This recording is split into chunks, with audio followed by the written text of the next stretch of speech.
And so welcome to the Paul Clark podcast. And so here we are on the eve of the 2016 US presidential election. By this time tomorrow, the American people will have gone to the polling booths and cast their vote, cast their ballot for Donald Trump or for Hillary Clinton, Republican or Democrat. Just who will be the next president of the United States? We are soon to find out. But I sit here now talking to you, feeling very reflective, very somber, and even a little bit exhausted. That might be because, though, I did 2 podcasts for you yesterday. You lucky people. And one of those podcasts was one big long rant. So if you want to hear a guy pretty much have a meltdown, then do check out my last podcast, because it's nothing else if not entertaining to hear me pretty much have a meltdown. But I sit here now feeling reflective and thinking back over the last year, and how it really feels like a lifetime ago since Donald Trump came down the escalator at Trump Tower and announced to the world, to the American people, that he was standing for the presidency of the United States. And do you remember how in the beginning he was just one of like 17, 18 Republicans, and then eventually it got dwindled down to like 10, and then 5, and then 3, and then 2, and now there's only Donald Trump left standing. And then on the Democratic side, it began with just about 3 or 4 Democrats, and then it became 1, Hillary Clinton. And now, tomorrow, both Donald Trump, Republican, and Hillary Clinton, Democrat, will go head to head.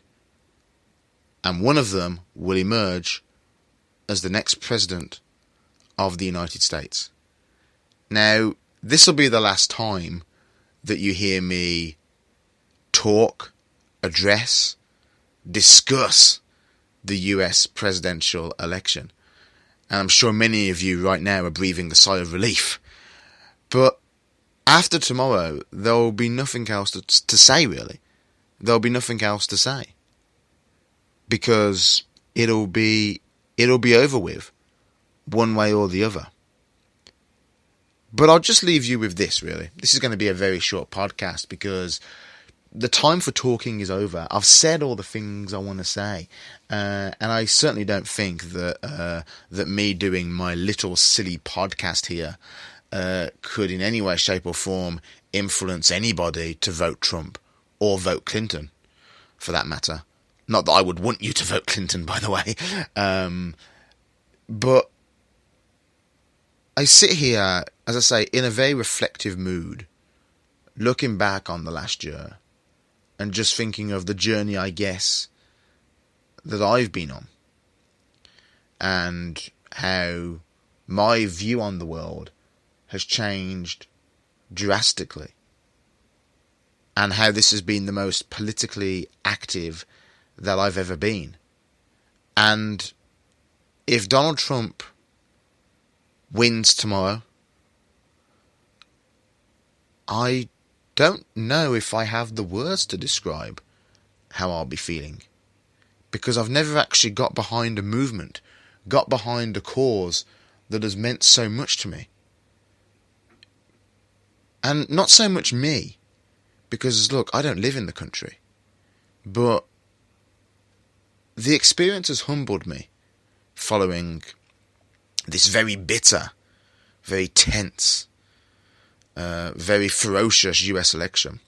It's humbled me because the people that it's brought me into contact with, people through social media, Americans who really need Donald Trump, people who are crying out for help, people who the political establishment, the bureaucrats in Washington, D.C. have just ignored. Just ignored. And if Donald Trump wins tomorrow, it won't be about me and how I feel, but it'll be about a sense of relief and the fact that there will be people in America, particularly the working and the middle class, who can actually breathe a sigh of relief. And all their faith that they've put into this man, this Donald Trump, and his vision to make America great again, they'll be vindicated. And I hope Mr. Trump, as I believe he will, I hope he lives up to what he has promised. And he makes America great again. And he brings back those jobs. And he brings back industry. He brings back the jobs and industry to Pennsylvania, to Ohio, to Michigan. But if he doesn't win, I will look back on this, speaking about me personally now, as a big waste of my time. A big waste of my time and my energy, and just kind of pointless, really. Just kind of pointless. Because I'm not one of these people that believes in the purity of opposition. Just speaking about this country now, the UK, where we have two major parties here, the Conservatives and Labour. The Conservatives right now are the main party in power, and Labour are the party in opposition. And people that I know, members of the Labour Party and so on, seem to think that there's some pride, there's some purity about being in opposition. And it's like, there's not. There really isn't. In politics, it's all or nothing. It's about obtaining power. Because only with power can you interject the changes that you want. Only by getting into the White House, by winning tomorrow, can Donald Trump make America great again. If he loses, he loses. It's over. And people can argue that the thing's rigged. Maybe it is, maybe it isn't.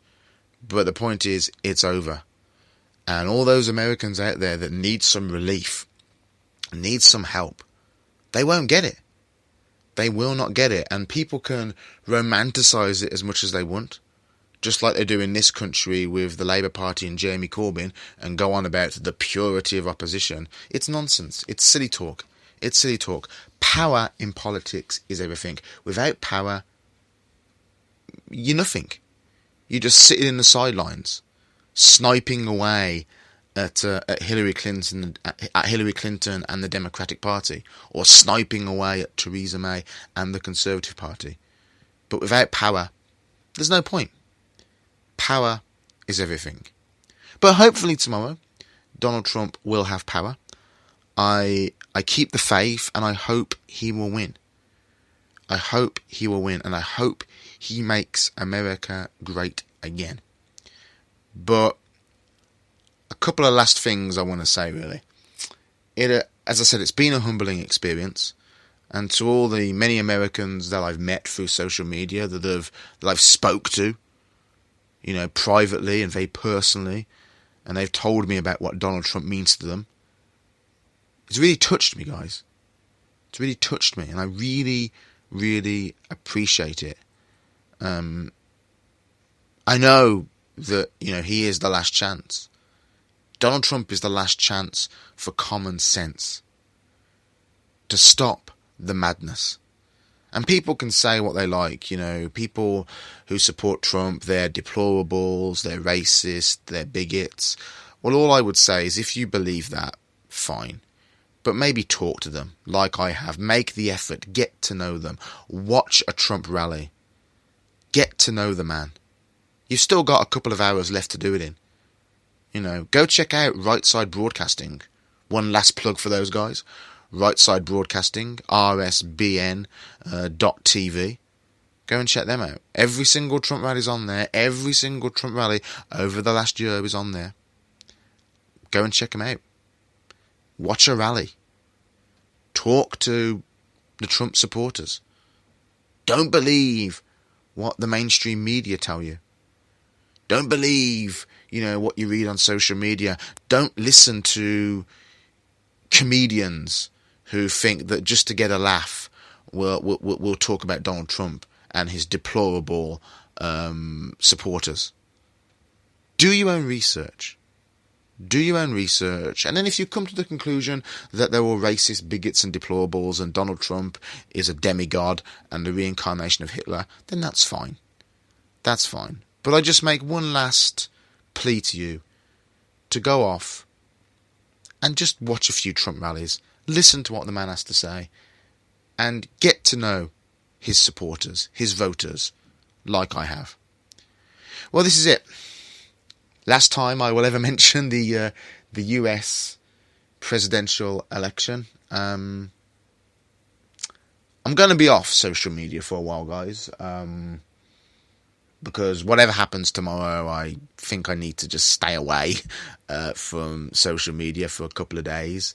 But I will be back. I've got a great film coming up, something that I'm really proud to have made and produced. Looking forward to that. That's going to be uploaded over the Christmas holidays. God, I haven't even really thought about Christmas, I haven't even really thought about Christmas, but it's not long now.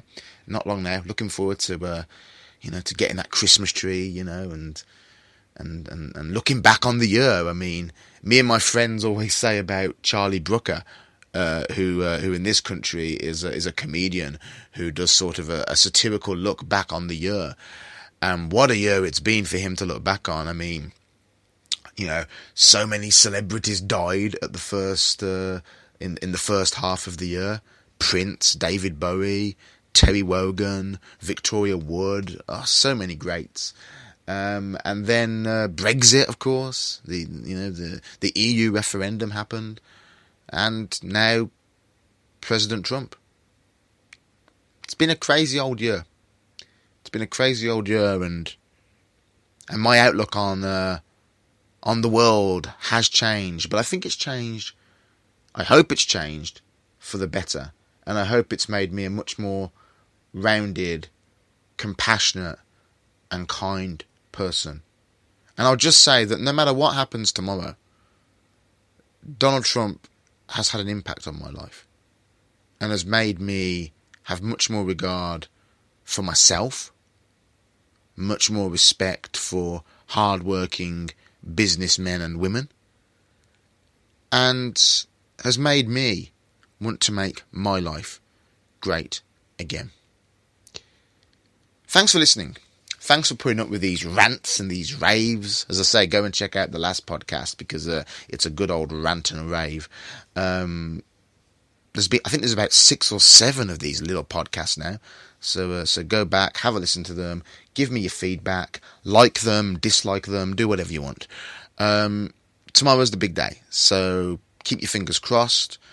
And if you're a religious person, pray for Donald Trump. And pray for all those Americans who need Donald Trump. Pray for all those millions of Americans in Michigan, in Ohio, in Pennsylvania that need jobs, need their industries back. Because that's what Donald Trump stands for.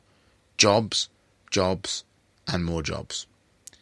Thanks for listening to the Paul Clark Podcast.